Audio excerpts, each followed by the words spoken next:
বেদের পণ্ডিতেরা লিখে রেখেছেন পৃথিবীতে সর্বশেষ যেই ব্রাহ্মণ আসবেন, রসুল আসবেন, তার নাম নরশংস, বাবার নাম বিষ্ণু যশ, মায়ের নাম সুমতি, আসবেন সম্বলে, আসবেন মাধব মাসের শুল্ক পক্ষের 12 তারিখে। একটু জোরে কইবেন সুবহানাল্লাহ। কোরআনে বলে সর্বশেষ যেই মানুষটা আসবেন তার নাম মুহাম্মদ। কি নাম? আরো জোরে। এইটাই বেদের মধ্যে লেখা, আসবেন তিনি, তার নাম নরশংস। বেদের ভাষা অনুযায়ী নরশংস শব্দের অর্থ হলো প্রশংসিত। আমার কোরআনের ভাষা মুহাম্মদ অর্থ প্রশংসিত।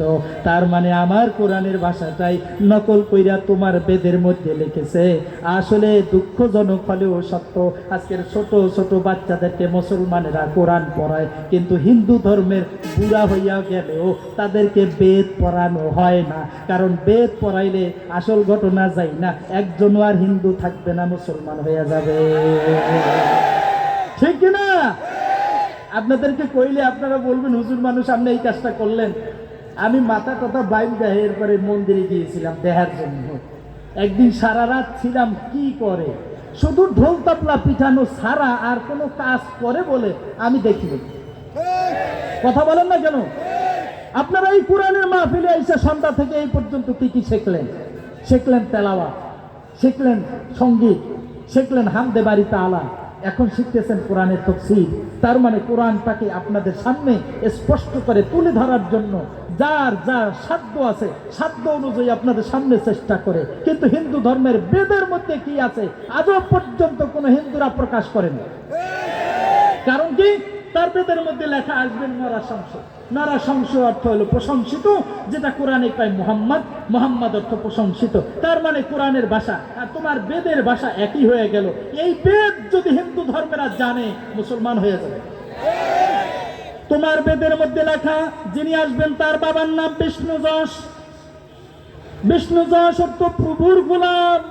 কোরআনের মধ্যে লেখা আব্দুল্লাহ, আব্দুল্লাহ অর্থ প্রভুর গোলাম।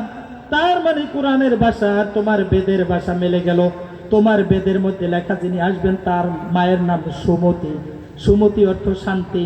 কোরআনে যেটাকে বলা হয় আমেনা, আমেনা অর্থ শান্তি। আর তোমার বেদের লেখা সুমতি, সুমতি অর্থ শান্তি।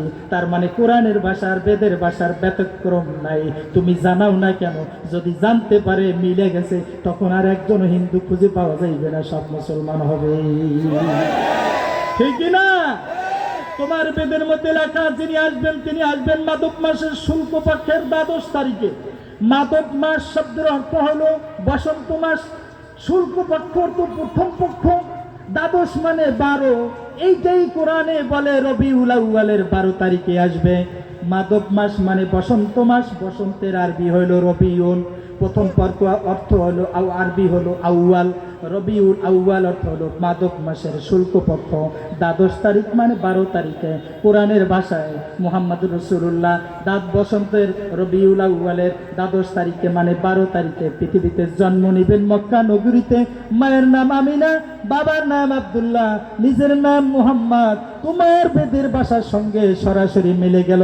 বুঝতে পারলাম তোমরা যে ধর্ম পালন করো এই ধর্মের কোনো অস্তিত্ব নাই।